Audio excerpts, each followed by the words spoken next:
Good morning class 9 students. As you know, we are doing polynomials, and in polynomials we have done factorization of cubic expressions. So we will start with that one more example today, and then we will move on to a very important topic, and that is identities. तो पहले आप देख लो कि cubic expressions के factorization कैसे होते हैं, and then you look at how identities are used in algebra. सबसे important topic है. So let's see that. So we have got polynomials.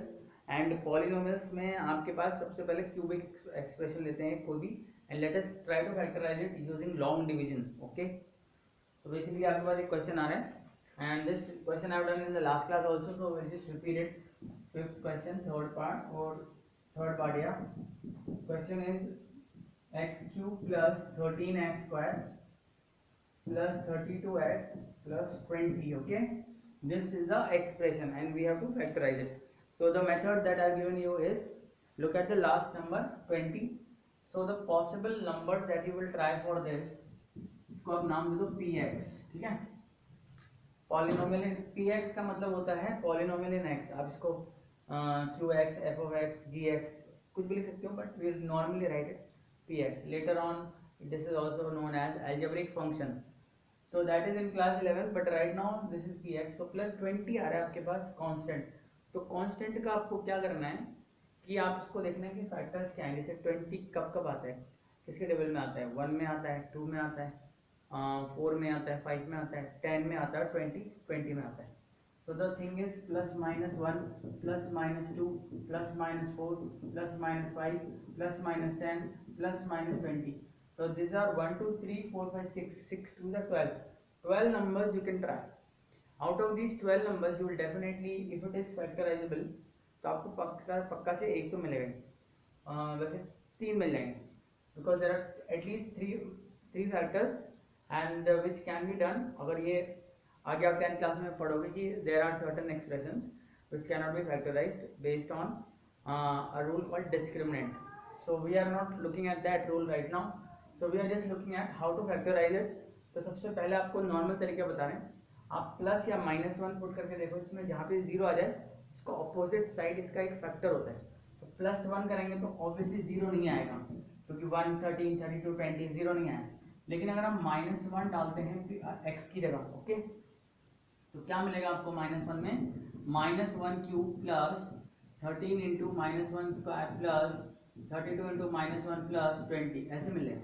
ठीक है, अब आपको क्या करना है, अब आपको इसका तो एक्सपेंड कर लेना है. -1 का स्क्वायर 1 होता है, प्लस 13 -32 प्लस 20. ठीक है, तो अब ध्यान से देखो, -1 -32 -33, 13 प्लस 20 33, 33 माइनस 33 0 0 आ गया. इसका मतलब this mean that x plus 1 is a factor of this polynomial. एक फैक्टर मिल गया हमको, 3 फैक्टर निकालने. out of that we have just found 1. now the second method is you have to divide.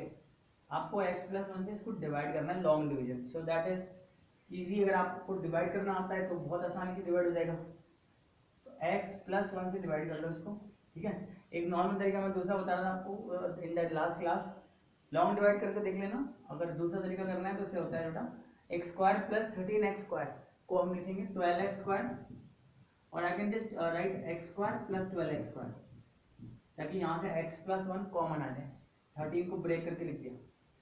फिर मेरे को 12x स्क्वायर के साथ फिर से एक 12 चाहिए, तो आई विल राइट 12x, इसको ब्रेक कर देंगे, 12x प्लस 20 लिख देंगे. ये तभी करना जब आपको लॉन्ग डिवाइड अच्छी तरह आता हो, वरना don't try this. Okay, this is advance method. तो ये आ गया x स्क्वायर. यहाँ पर आपने x स्क्वायर कॉमन लिया तो अंदर क्या मिला, x प्लस 1. यहाँ पे 12x कॉमन लिया तो क्या मिला, x प्लस 1, और यहाँ पर x लिखा रहेगा. 20 कॉमन लेंगे, 20 कॉमन लिया तो क्या मिला, x प्लस 1. अब आप x प्लस 1 कॉमन ले लो, अंदर क्या मिला, x square plus 12x plus 20. ये तो मैं पहले ही बता था कि वेक्टर है. ये जो आया ना आपके पास, इसको आप स्प्लिटिंग कर सकते हो. तो स्प्लिटिंग कैसे आएगा, x plus 1 and this can be written as, multiply करने पर 20 आ जाए, ऐड करने पर 12, तो क्या नंबर हो जाएंगे, let us see. The number will be what, 10 into 10 2 is 20, 10 plus 2 12, मिलेगा x square plus 10x plus 2x plus 20, right? These are the numbers. So you will get x plus 10 common, and here you can take common, here also you can take common. तो क्या मिलेगा देखो ध्यान से, x plus 1 यहाँ पे मिला x common, x plus 10 plus 2 common, x plus 10, तो आपके पास मिल गया x plus 1, x plus 2 और x plus 10. These are the complete factors. ठीक है, तो ये जो स्टेप आया यहाँ पे, this step you can also get by dividing. ये आपको इतना समझने की जरूरत नहीं है, दिखाता हूँ मैं आपको लॉन्ग डिवाइड कैसे करते हैं. अगर आपको ये समझ में नहीं आया कि ये कैसा आया, तो let's do it by long divide. तो बस आप बोल रहे हो सर ये तो थोड़ा डिफिकल्ट हो गया. Don't worry, we can do the long divide, and this is how you do the long divide. x cube plus 13x square plus 32x plus 20, इसको आप x प्लस 1 से डिवाइड कर रहे हो. सबसे पहले x क्यूब कैंसिल होना चाहिए. x क्यूब कैंसिल कैसे होगा, x स्क्वायर से मल्टीप्लाई करोगे, x स्क्वायर से दोनों मल्टीप्लाई कर दो, तो क्या मिलेगा x cube plus x square minus minus करिए आपके पास, तो बना 12x square plus 32x plus 20, तीनों लिख लो बोले. ठीक है, या तो आप एक एक टर्म लिख सकते हो, तीनों लिख सकते हो. प्लस 12x से मल्टीप्लाई कर देता हूँ, ये कैंसिल होना चाहिए, तो क्या मिलेगा 12x square plus 12x cancel, तो यहाँ पे वापस मिल गया आपके पास 20x प्लस 20, एंड प्लस 20 से आप मल्टीप्लाई करो, तो यहाँ मिलेगा 20x plus 20 0. Remainder should be 0. Now again do the splitting. तो स्प्लिटिंग कैसे मिलेगी, x square plus 12x plus 20, और अभी भी स्प्लिटिंग किया इसका, तो इसका स्प्लिटिंग आ जाएगा x plus 10 and x plus 2. So the complete factors are x plus 1, x plus 2 and x plus 10. So this is how factorization of cubic expression is done. So I am sure you will be able to do the next questions also. 2y square वाला है, so ये plus 1 1 minus 1 डाल के आप try कर सकते हो.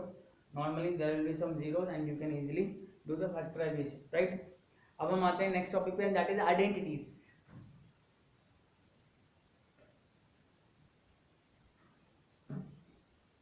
Identities.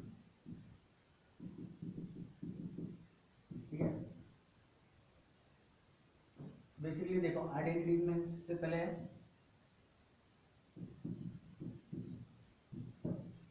What you have. Initially आपने क्लासेस में पढ़ा होगा x plus y whole square. Everybody know x plus y whole square is equal to x square plus y square plus 2xy या a plus b whole square. ठीक है, class 8 में पढ़े आप. x माइनस वाई का whole square, x square plus y square minus 2xy. ठीक है, फिर आपने पढ़ा होगा x प्लस वाई और x माइनस वाई. ठीक है, इसका आपने पढ़ा होगा x square minus y square. ये आइडेंटिटीज आपको सबको याद होनी चाहिए. x plus y square, x minus y square, x plus y, x minus y, x square minus y square, all of you should know. अब जो आपकी इस क्लास में आइडेंटिटीज आ रही है वो इंपॉर्टेंट है. दैट इज, ये भी आपके साथ पढ़ी होगी x plus a, x plus b, right. x plus a and x plus b आपने पढ़ा होगा. Basically use in splitting also, x square plus a plus b x plus ab. ठीक है, so we can name this as identity 1 2 3 4. x plus a x plus b is equal to x square plus a plus b x plus ab. और fifth identity जो important है वो trinomial से related है.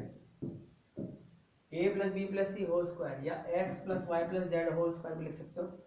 तो इसमें आपको क्या लिखना पड़ेगा, A square plus B square plus C square plus 2ab plus 2bc plus 2ca. This is called a plus b plus c whole square. Very important identity, A square plus B square plus C square plus 2ab plus 2bc plus 2ca. उसके बाद आप एक identity देखो ध्यान से. The identity is,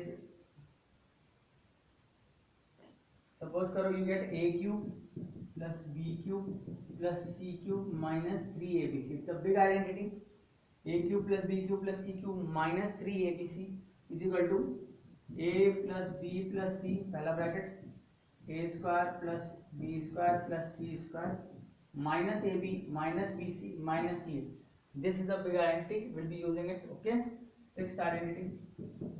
then we can have seventh identity, a plus b whole cube, जैसे square होता है ना ऐसे क्यूब होता है, is equal to a cube plus b cube plus 3ab a plus b. Okay, and one more identity, there can be more identities, two more identities, पर अभी यहीं तक आप याद कर लो, a minus b whole cube is equal to a cube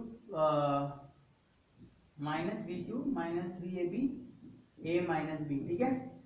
So these are the identities, and we'll have more identities in the next class. So meanwhile you can practice simple question on identities. I'll give you simple questions how to expand, how to, like, somebody tells you find the value of 102 square या 102 cube, तो आप कोई सी identity use करके इसको use करते हैं. जैसे example ले लेते हैं, ये आपने नॉर्मल 8 क्लास में भी किया होगा पक्का. 102 होल स्क्वायर को कैसे लिखोगे आप? 100 plus 2, 100 plus 2 whole square can be written as what? 100 square plus 2 square plus 2 into 100 into 2, right? 2ab ये होता है ना. तो 1000 ऐसा रहेगा. और ये कितना रहेगा आपके पास? 2 to the 400, और ये आएगा आपके पास 4, समथिंग लाइक दिस, ठीक है. 2ab, right. तो 40401, तो आंसर आ गया 10404. इसी तरह से आप यूज कर सकते हो 102 होल क्यूब. 102 होल क्यूब कैसे निकालोगे? 102 whole cube is equal to 100 plus 2 whole cube. कैसे आएगा? a cube plus b cube plus 3ab a plus b, ठीक है. इससे आ जाएगा. तो क्या बनाए? 1 2 3 4 6 zeros प्लस यहाँ पर आपने लिखा 600 into 2. We can multiply this inside, this is 102, और you can just write this like this. This is 600 in 2 more zeros plus 600 multiplied by 2, तो 6 is 1200, ठीक है, प्लस 8. अब आपको सबको प्लस कर लेना है. तो यहाँ से स्टार्ट करते हैं, लास्ट से 8 आएगा, फिर ये गया. तो आपके पास नेक्स्ट नंबर ये स्टार्ट हुआ 0 0, ठीक है. दिस इज 0, तो 0 0 0, so we get 0 here, then you get 2 here, this one 2 2, you get 2 here, then you get 1, और ठीक है ना, बिकॉज ये आपके पास क्या आया था 600 इंटू ये 12, बेटा ये आएगा 120. Let's do it again. Last आएगा 8, then this is 0, this is 0, all zeros, then one more zeros if you add, then one more 0 if you add, then you will get what? This 2 here, ठीक है, because this is 2 and 2000 and we are getting what? 120.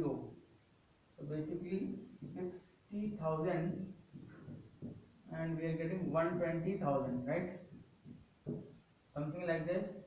तो यहाँ से देखो बेटा 1 2 3 6 to the 12 and then we are getting one more 0 here. Okay, now it is fine. See, 6 to the 12 0 0 0 0. So there are 4 zeros. 1 2 3 4. Yeah. Now it is correct. So we are getting 8 here.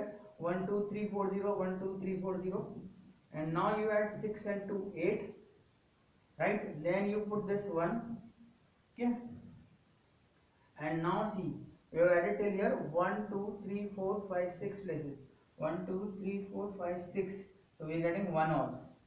This is the answer of our 102 whole cube. So this way you can try certain questions based on this, okay. You must check the calculation one more time so that you understand what you have done here, okay. So this way you try all the questions of this next exercise. I will give you some questions for practicing, and there will be a test also of whatever we have studied till now in polynomials, okay. So see you in the next class and do well in the test.